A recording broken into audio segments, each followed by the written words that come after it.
this just blindsided us. We had, you know, no clue. They didn't give him much of a chance to live.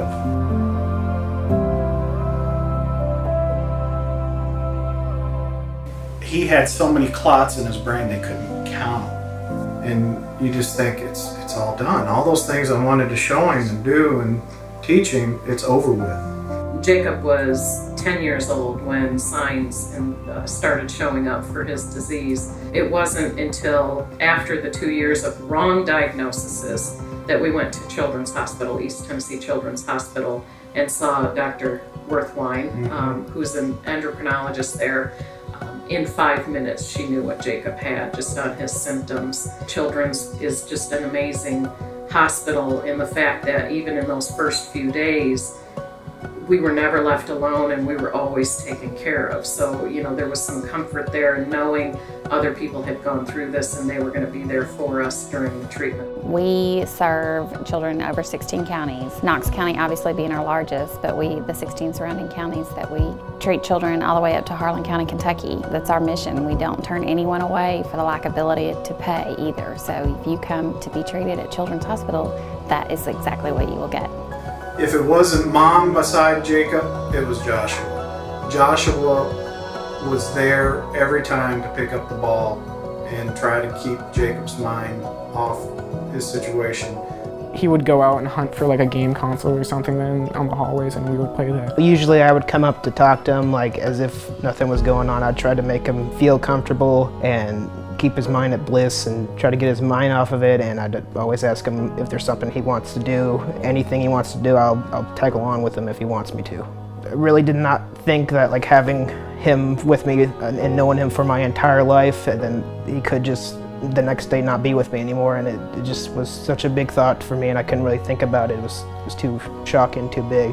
When Jacob started his chemotherapy on the first treatment, his hair started falling out. We had discussed for a long time that if he did lose his hair, would he want all of us to shave our heads? So here it is. We're facing this this next journey in chemotherapy, and Jacob's losing his hair. We come home from the hospital, and we got out the buzzers and shaved his head off. And then next up was Dad, and then his brother. So all three of them had shaved their heads bald, but Jacob still didn't want my hair shaved. And then after a few hours, he was walking around and he said, you know what? I think I do want you to shave your head. So he shaved my head.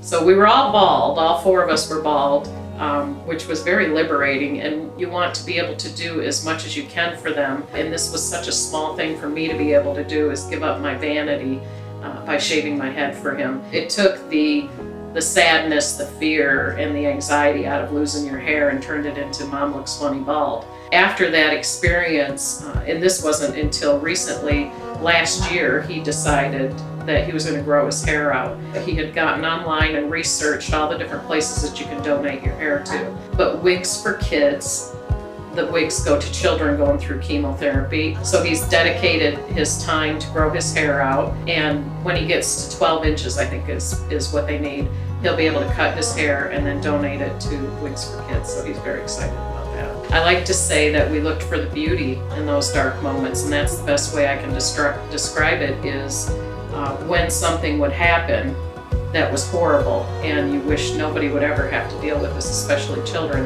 There was always something beautiful in that moment. The left side of the brain is your logical side, and the right side of your brain is your creative side.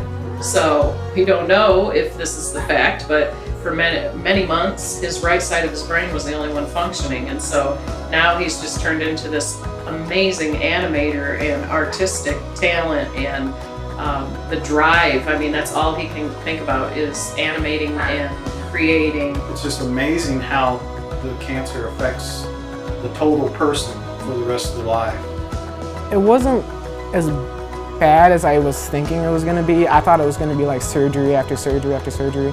It was just like 2 surgeries like in the beginning and 2 surgeries at the end of it. I always told myself it's not going to be that long. It's not going to be like that horrible. As long as you don't let it get to you, it's going to be as bad as you think it's going to be.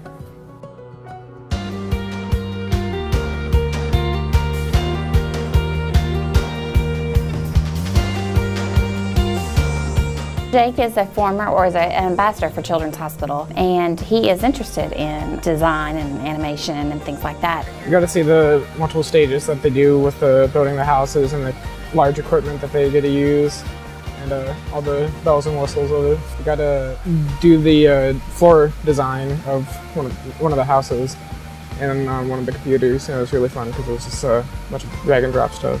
We had no clue coming in how the whole process works. So overall, it was just exciting to see all this new information and learning how the homes were put together. But I think too, what got me is at the very beginning, all the celebration that they did before they even got to work, you know, celebrating the staff and talking about all the things that they've done for raising money, especially for cancer. They had raised a lot of money for a cancer fund, so that was really awesome. For stories like Jake, there's an outcome. There's a positive side, and even sometimes when it's not so positive, and there is a patient that doesn't make it, it gives people the courage and the hope to carry on and share their story and be an inspiration and be of hope. Do positive things in the community, help fundraise, volunteer. It just really helps the person go through their diagnosis, and it shows that they made it. It gives them hope, and they don't necessarily dwell on the negative side. If you look at moments in your life that are maybe not the way that you wanted them to be, certainly we didn't want to have a child that had cancer, but if you look at it as a blessing in a way, I guess, and you look for those moments of beauty and what it has brought to your family. Jacob's not the same child he was at 10, but he's an amazing person at 16. And part of that is because he went through the treatment. All of us are different, and all of us have grown, and we wouldn't be the people we are if we hadn't gone through the treatment process with him. So it was not what we hoped for, it wasn't what we wanted, but it is something that has made our family stronger and more perfect, I think.